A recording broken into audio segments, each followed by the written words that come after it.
जय हिंद। आज हम बात करते हैं क्लास ट्वेल्थ का जो बायोलॉजी है, उस क्लास ट्वेल्थ का जो बायोलॉजी है उसका हम सेकेंड पार्ट बात करते हैं। दूसरा चैप्टर, कौन सा चैप्टर हम बात करते हैं? तो दूसरा चैप्टर हम बात करते हैं। देख लीजिएगा दूसरा चैप्टर आखिर क्या कहता। चलिए थोड़ा सा ध्यान दे दीजिएगा। यहाँ पर देखना, क्लास ट्वेल्थ का पहला चैप्टर जीवों में जनन हमने समाप्त कर चुके हैं। पहला चैप्टर जीवों में जनन हमने समाप्त कर चुके हैं। आज हम बात करते हैं दूसरा चैप्टर। तो आज हम बात करते हैं दूसरा चैप्टर, जिस चैप्टर का नाम है पुष्पी पादपों में लैंगिक जनन, sexual reproduction in flowering plants. ठीक है, तो पुष्पी पादपों में लैंगिक जनन को हम लोग देखते हैं। आइए इसमें हम समझते हैं कि आखिर पुष्पी पादप में लैंगिक जनन होगा तो किस प्रकार होगा। और इस चैप्टर में इस बात को और बात ख्याल करना कि हम वैसे बात को पढ़ेंगे, वैसे फ्लावर के बारे में पढ़ेंगे, वैसे पुष्प के बारे में पढ़ेंगे जिनमें नर और मादा दोनों हो। ठीक है, नर और मादा दोनों हो, उसी पुष्प के बारे में चैप्टर में पढ़ेंगे। क्योंकि पुष्पी पादपों में हम यहाँ पर लैंगिक जनन करवाना है। और लैंगिक जनन किसे कहते हैं? नर और मादा जब आपस में मिलते हैं तो उसे हम क्या कहते हैं? लैंगिक जनन कहते हैं। तो चलिए हम इस लैंगिक जनन के बारे में देख लेते हैं कि आखिर लैंगिक जनन क्या कहते हैं। ठीक है, तो शुरुआत करते हैं हम। सबसे पहले हम पुष्प की आकृति लिए हैं। इस पुष्प की आकृति का हम एक एक भाग देख लेते हैं कि कौन सा भाग क्या है, उसका नाम क्या है। तो आपके सामने हम पुष्प बनाए हुए हैं। इस पुष्प का देखिएगा, इस पुष्प का जो भाग होता है, एक नर मादा भाग में क्या क्या है। सबसे पहले देखिए, ये बीच वाला जो भाग दिखाई दे रहा है, ये बीच वाला जो भाग होता है, यहाँ से देखो इस प्रकार से ये वाला जो बीच वाला जो भाग है, यहाँ से जो बीच वाला भाग है, ये हमारा पुष्प का मादा भाग है।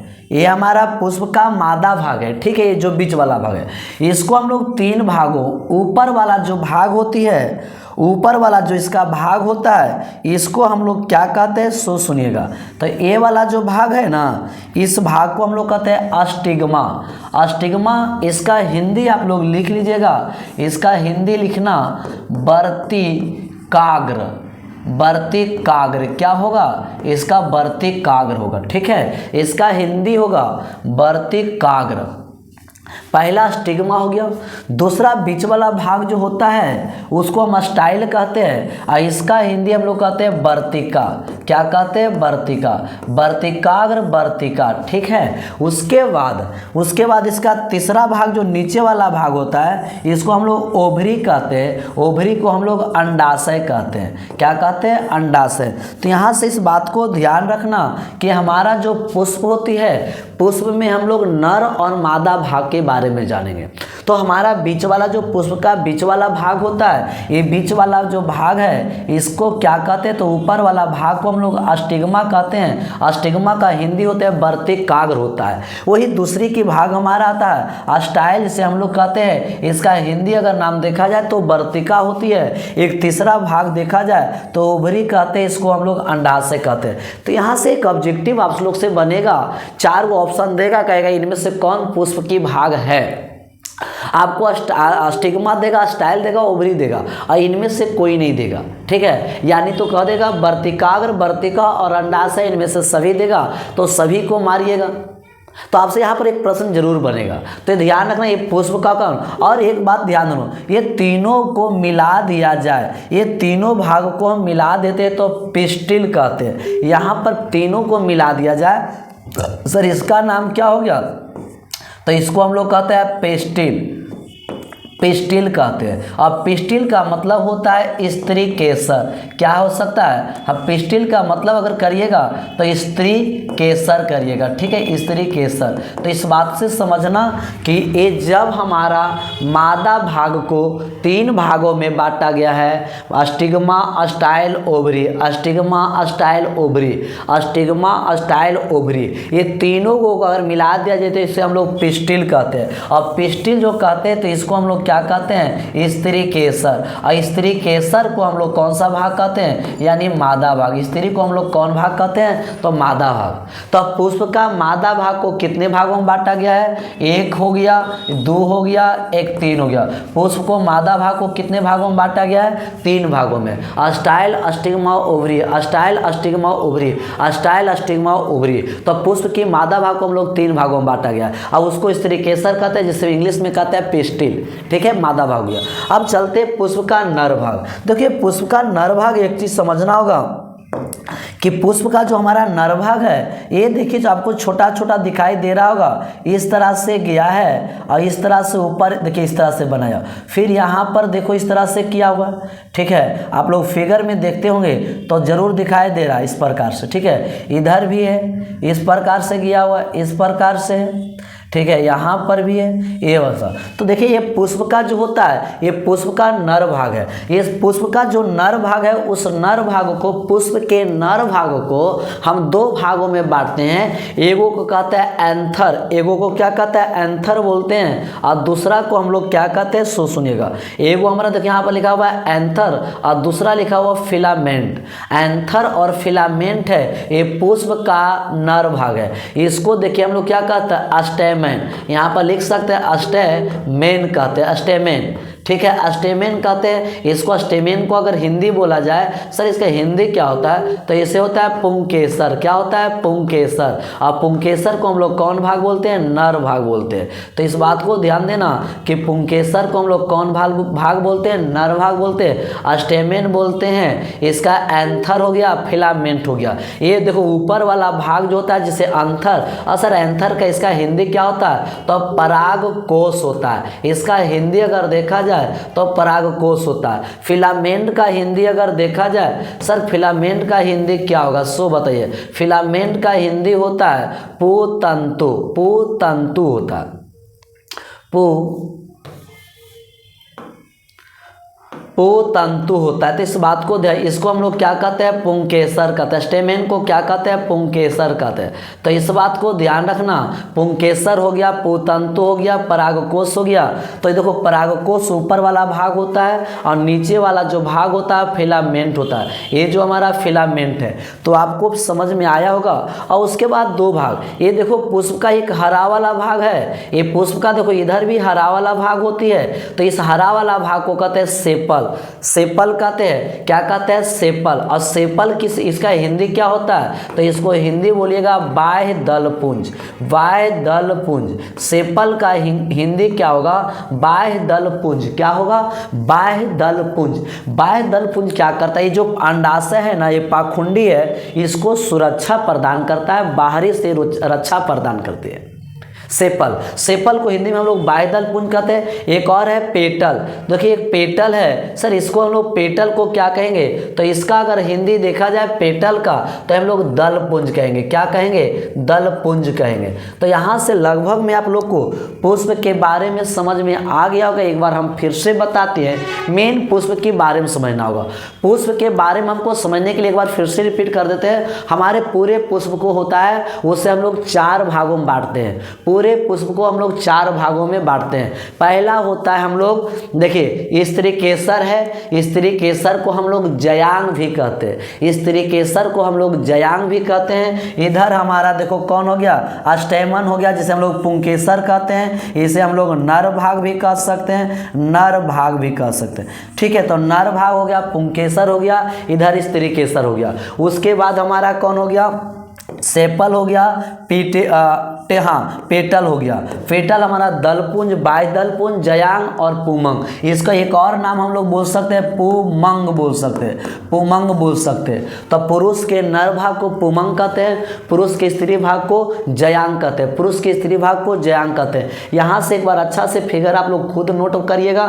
ठीक है, अब देखो जयांग हो गया, स्त्री केसर को 3 भागों में बांटा गया, वर्तिकाग्र, वर्तिका, अंडाशय, वर्तिकाग्र, वर्तिका, अंडाशय। ऊपर वाला भाग को हम हम लोग वर्तिका करके बीच वाला भाग को स्टाइल वर्तिका कहते हैं, नीचे वाले भाग को अंडाशय कहते हैं। अब हमारा पुष्प का नर भाग, पुष्प के नर भाग को हम लोग दो भागों में बांटते हैं, एक होता है एंथर होता है, दूसरा फिलामेंट होता है। एक एंथर होता है, दूसरा फिलामेंट होता है। एंथर का मतलब होता है परागकोश होता है, फिलामेंट का मतलब होता है पुतंतु। एंथर का मतलब परागकोश होता है, फिलामेंट का मतलब पुतंतु। अब रही बात है ये दोनों अगर मिला दिए तो पुमंग कहेंगे, पुमंग को स्टेमेन कहते हैं, पुंकेसर भी कह सकते हैं। ये पुष्प का कौन सा भाग है? नर भाग। पीटल क्या होता है? पीटल क्या है? तो दलपुंज है। ये बाहर वाला पत्ता होता है, उससे भी नीचे वाला पत्ता होता है सेपल होता है, जिसे हम लोग बाह्य दलपुंज कहते हैं। Sepal, petal, filament, anther, stamen, stigma, style, ovary, इससे पिस्टिल। तो इस प्रकार से पुष्प के हम भाग को बता चुके हैं, आपको समझ में आया होगा। ठीक है, तो पुष्प की मेन भाग होता है, ऑब्जेक्टिव यहाँ से बनती है कि बताइए जयांग को कितने भागों में बांटा गया? 3 भागों में। पुमंग को कितने भागों में बांटा गया? 2 भागों में। पुमंग को कितने भागों में बांटा गया? 2 भागों में। जयांग को कितने भागों में बांटा गया? 3 भागों में। पुष्प के मादा भाग को क्या कहते हैं? जयांग कहते हैं। पुष्प के नर भाग को क्या कहते हैं? पुमंग कहते हैं। पुष्प के नर भाग को क्या कहते हैं? पुमंग कहते हैं। तो इस प्रकार से ध्यान रखिएगा। ठीक है, उसके बाद बाह्य दलपुंज और दलपुंज। बाह्य दलपुंज जो हरा वाला पत्ता हो, सबसे निचला जो हरा पत्ता होता है वो बाह्य दलपुंज होता है, उससे ऊपर वाला पत्ता होता है वो दलपुंज होता है। तो इस प्रकार से आपको पुष्प के बारे में समझ गया होगा। पुष्प के बारे में समझिएगा तभी हम आगे इसका बात समझ में आएगा, अन्यथा पुष्प के बारे में हम जैसे कहेंगे जयांग, अब जयांग किसका भाग है? तो पुष्प की मादा भाग है। उसके बाद हम कह देंगे बताओ वर्तिका, वर्तिकाग्र कहेंगे, अंडाशय कहेंगे, ये पुष्प का मादा भाग है। हम कहेंगे यहाँ पर बताओ पुतंतु कहेंगे या परागकोश कहेंगे, ये पुष्प का नर भाग है, पुमंग भाग है। तो उसकी अंग को आपको पहचानना बहुत जरूरी होता है। तो चलिए हम और इसके बारे में लिखा हुआ है उसको हम देख लेते हैं क्या कहता है। ठीक है, तो देखिए यहाँ पर इसकी क्या लिखा हुआ है, सोच समझ लीजिएगा। लिखा हुआ है कि इस अध्याय में हम वैसे, यहाँ पर देखो थोड़ा सा मिस्टेक है, लिख लेना। इस अध्याय में हम वैसे पुष्प के बारे में पढ़ेंगे जिनमें नर और मादा दोनों उपस्थित हो। आप लोग फिगर बनाइएगा, फिर नोट पॉइंट लिखना शुरू कर दीजिएगा, इम्प्लाइज दे देके। हम स्टार मार के लिखें, आप लोग इम्प्लाइज दीजिएगा। तो कहता है इस अध्याय में हम वैसे पुष्प के बारे में पढ़ेंगे जिसमें नर और मादा होती है। ठीक है, आगे जब हमारा स्टार फिर मार के लिखिएगा सहायक चक्र।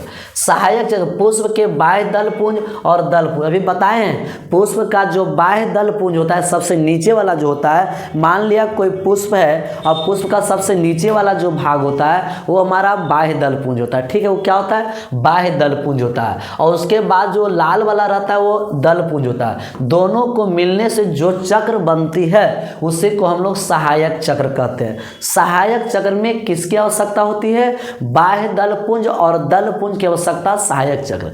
फिर आता है आवश्यक चक्र। सर आवश्यक चक्र क्या होती है? आवश्यक चक्र मतलब पुंकेसर यानी नर भाग और स्त्री केसर मादा भाग के मिलने से जो चक्र की निर्माण होती है उसे हम लोग आवश्यक चक्र कहते हैं। तो यहाँ से आपको समझ में आया होगा कि आवश्यक चक्र क्या है और सहायक चक्र क्या है। सहायक चक्र का मतलब होता है बाह्य दलपुंज और दलपुंज जब मिलती है तो उसे हम लोग सहायक चक्र कहते हैं। और आवश्यक चक्र कौन होती है? जयांग और पुमंग यानी स्त्री भाग, स्त्री केसर और पुंकेसर। स्त्री केसर और पुंकेसर अगर आके मिल गया तो उस चक्र को आवश्यक, क्योंकि पुष्प जो होती है उसमें स्त्री केसर और पुंकेसर मिलना अति आवश्यक है। अगर नहीं मिलता है तो पुष्प का कोई वैल्यू नहीं है, अस्तित्व भी नहीं है। बाह्य दलपुंज और दलपुंज थोड़ा समय के लिए नहीं रहता है तो पुष्प निषेचन हो सकता है, लेकिन अगर हमारा पुंकेसर और स्त्री केसर में से कोई एगो नहीं रहे तो समझ लेना कि निषेचन की प्रक्रिया ही नहीं होगा। तो इस बात को ध्यान रखना कि सहायक चक्र किससे मिलने से बनता है, आवश्यक चक्र किससे मिलने के बनता है, हमारा पुष्प भाग हो गया। अब आगे देख लेते, आगे हमारा क्या कहता है।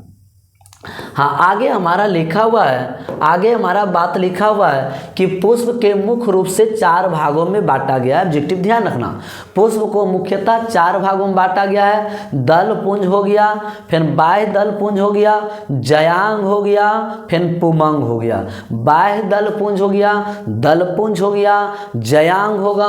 मान लिया ये पुष्प हम बनाते हैं, छोटा सा फिगर बना लेते हैं। ये छोटा सा फिगर हो गया, ये छोटा सा फिगर हम मिला लेते हैं। ठीक है, इस प्रकार से बना लिए।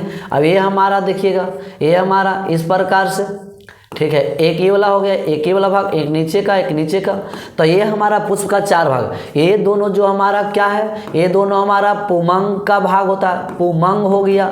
पुमंग का मतलब क्या होता है, नर भाग हो गया। करोरेला लिखा हुआ है, करोला, पुमंग को हम लोग के एंड्रोसियम कहते हैं, एंड्रोसियम कहते हैं पुमंग को। फिर बीच वाला जो भाग हो गया, इसे हम लोग क्या कहते हैं, जयांग भाग कहते हैं। जयांग का इंग्लिश क्या होता है, जिम्नोसियम कहते हैं, ठीक है, गाइनोसियम कहते हैं, ठीक है। उसके बाद बाह्य दल पुंज है, तो ये बाहर वाला देखो बाह्य दल पुंज है, बाह्य दल पुंज को क्लैक्स कहते हैं। फिर दल पुंज को हम लोग क्या करोरेला कहते हैं, करोरेला वहाँ लिखा हुआ है। तब पुष्प को कितने भागों में बांटा गया, पुष्प को 4 भागों में बांटा गया। दल पुंज, बाह्य दल पुंज, पुमंग और जयांग, ये दोनों मिलेगा तो सहायक चक्र बनेगा, और ये दोनों मिलेगा तो क्या बनेगा, आवश्यक चक्र बनेगा। चलिए हम एक एक करके चर्चा करते हैं। यहाँ पर देखिए क्या कहता है, जयांग, जयांग का मतलब मादा भाग, समझ लेना, पुष्प का मादा भाग, एकदम कान खोल के समझना। पुष्प का मादा भाग होता है जयांग, पुष्प के मादा भाग होता है जयांग। तो जयांग क्या होता है, कहता है या पुष्प के मादा भाग होता है, इसे 3 भागों में बांटा गया। जयांग को पुष्प की मादा भाग होती है, जयांग पुष्प का कौन भाग होता है, मादा भाग। जयांग पुष्प का मादा भाग होता है, इसे 3 भागों में बांटा गया है। ऑब्जेक्टिव में पूछेगा, पहला हमारा क्या बांटा गया है, पहला हमारा जो है बांटा गया, देखना, वर्तिकाग्र है, अस्टिग्मा, वर्तिका है, स्टाइल, तीसरा अंडाशय ओवरी है। तो हमारा कितने भागों में बांटा गया है, तो 3 भागों। पुष्प को 4 भागों, उसमें से जयांग जो मादा भाग है उसको हम लोग कै भागों में बांटेंगे, तो पुष्प के मादा भाग को हम लोग 3 भागों में बांटते हैं। पुष्प के मादा भाग को हम लोग कितने भागों में बांटते हैं, 3 भागों में बांटते हैं। चलिएगा, उसके बाद हम आगे प्रश्न को देख लेते हैं। आगे हमारा प्रश्न क्या कहता है, उसके बाद देखो फिर क्या कहता है कि पुमंग, पुमंग का मतलब होता है नर भाग। कौन सा भाग, पुष्प का नर भाग होता है, ठीक है। पुष्प के नर भाग को हम लोग पुमंग कहते हैं। इस पुमंग को कितने भागों में, तो कहता है यार पुमंग नर भाग होता है, इसे 2 भागों में बांटा गया है। एक बांटा गया परागकोश एंथर है, दूसरा फिलामेंट तंतु है। कहीं कहीं पुतंतु भी रहता है, कहीं कहीं तंतु भी रहता है। तो हमारा पुमंग को कितने भागों में बांटा गया है, तो पुमंग को हम लोग 2 भागों में बांटते हैं, जो हम लोग नर भाग होता है। फिर जयांग को कितने भागों में बांटा गया, तो जयांग को हम लोग 3 भागों में बांटते हैं। तो ये सब छोटी छोटी बात को आप लोग ध्यान रखिएगा, तब आने वाला समय में आप लोग अच्छी बात को समझ सकते हैं। अगर ये सब बात को ध्यान में रखते तो आने वाला समय में आप लोग ध्यान में रखें, ठीक है। चलिएगा आगे ध्यान दीजिएगा, आगे हमारा क्या कहता है देखिएगा। अब हमारा देखिएगा सबसे महत्वपूर्ण बात आता है कि हमारा परागकोश की संरचना क्या है। ये सबसे महत्वपूर्ण बात है। परागकोश यानी एंथर का स्ट्रक्चर समझते हैं, एंथर यानी परागकोश का एक संरचना समझते हैं। अब देखिएगा हमारा क्या कहता है, तो पराग क्या होता है, परागकोश की संरचना हम समझ लेते हैं। परागकोश की संरचना क्या कहता है, सोच समझिए। परागकोश की संरचना स्ट्रक्चर ऑफ क्या, एंथर। परागकोश की संरचना एक हम पहले समझते हैं कि मान लिया जाए ये हमारा परागकोश होता है। कोई पुष्प जो होती है उस पुष्प के नर भाग को 2 भागों में, एक ऊपर वाला भाग होता है जैसे हम लोग परागकोश कहते हैं, और दूसरे वाला जो इसमें डंठल लगी रहती है, इसमें जो डंठल लगा रहती है इसी को हम लोग डंठल भी कह सकते हैं, पुतंतु। तो ऊपर वाला जो भाग होता है इसे हम लोग परागकोश कहते हैं। इस परागकोश के अंदर परागकण भरा रहता है, इस परागकोश के अंदर परागकण भरा रहता है। इसको काटिएगा ना, इसको जब काटिएगा तो इसको 4 भाग में आपको छोटा छोटा दिखाई देगा। आप देखिए ना, यहाँ पर देखना, ये हमारा क्या है, तो ये हमारा परागकोश है।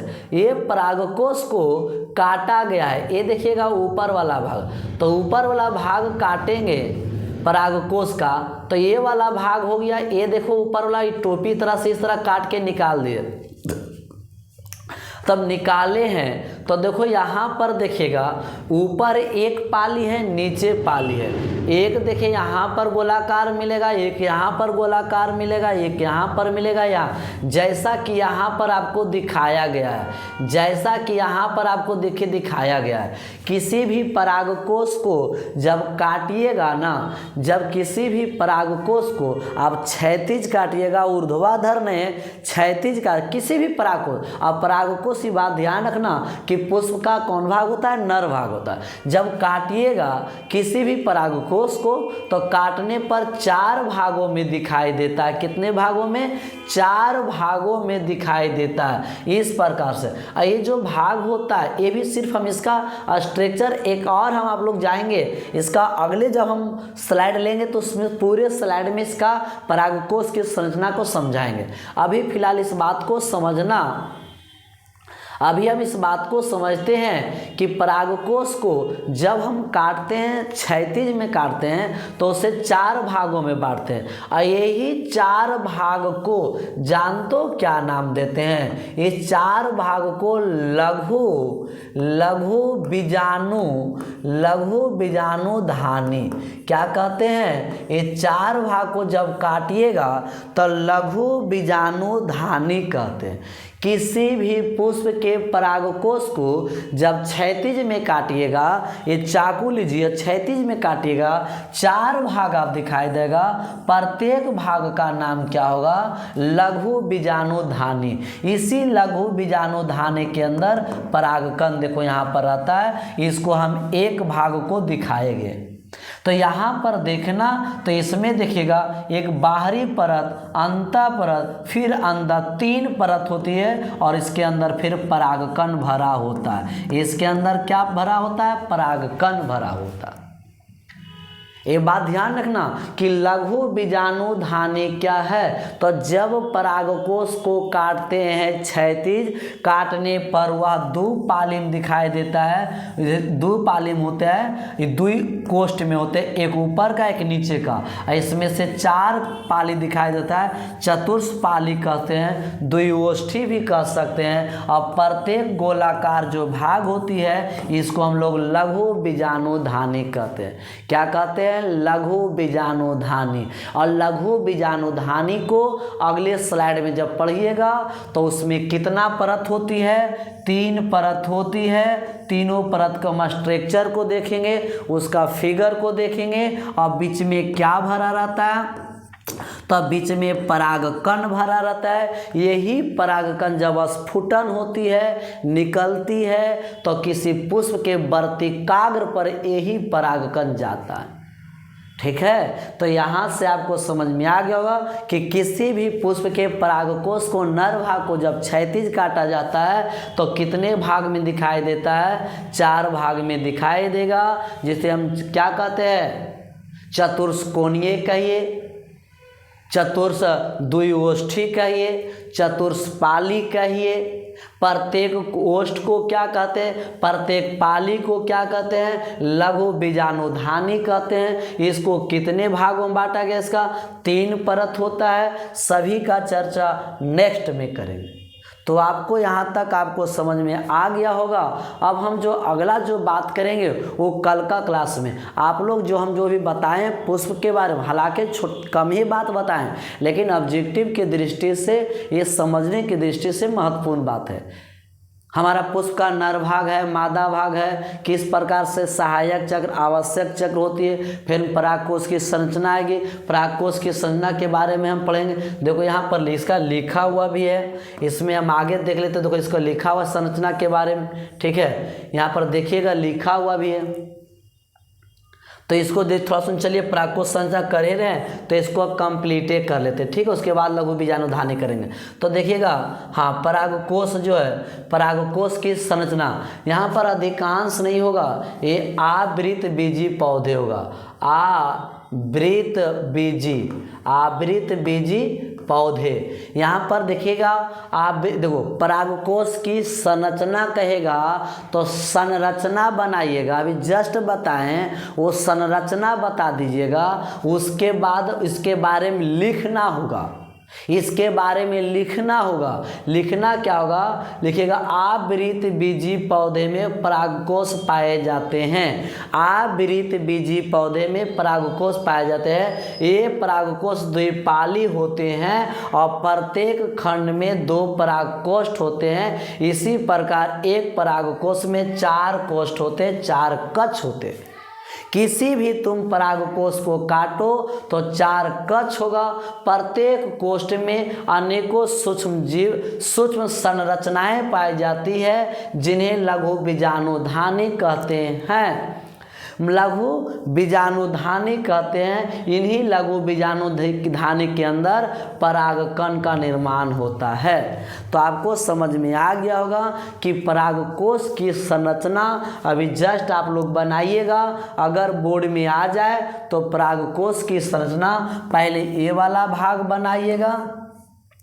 पहले अगर आपको बोर्ड में आ जाए तो पहले आप क्या करिएगा, ये वाला भाग को आपको पहले करिएगा, इस तरह से कटिंग करिएगा। इसका ऊपर वाला भाग को कटिंग कर लीजिएगा, 4 भाग में करिए। ये 4, फिर इसको यहाँ पर बनाइएगा। इतना जो कि इतना मत करना, आपको सिर्फ इस तरह से करके और ऐसे सिर्फ बना लीजिएगा और फिर इसको एगो को दिखा दीजिएगा। ठीक हो, इसको एगो को निकाल के ऐसे गोल करके और 3 परत में करके दिखा दीजिएगा, बीच में कर दीजिएगा। ठीक है, और इसका नाम है लघु बीजाणुधानी। और फिर इसके बारे में आप क्या करिएगा, इसके बारे में फिर लिख दीजिएगा। ये जितना भी लिखा हुआ है लिख दीजिएगा। ठीक है, तो आपको परागकोश की संरचना के बारे में, परागकोश के जो बारे में, परागकोश की संरचना के बारे में जो लिखना था हमने लिख दिया। इसको आवृत, यहाँ पर क्या होगा, यहाँ पर देखो, यहाँ पर क्या होगा जी, तो आवृत हो जाएगा, आवृत बीजी पौधे। ठीक है, आवृत, थोड़ा सा टाइपिंग में मिस्टेक हो जाता है, आप लोग सुधार लीजिएगा। तो आज हम यहीं तक रखते हैं, फिर नेक्स्ट हमें अगले वीडियो में बात करेंगे। दूसरा चैप्टर स्टार्ट हो चुका है। ठीक है, तो इस बात को ध्यान रखिए, इस बात को क्या रखिएगा, ध्यान रखिएगा।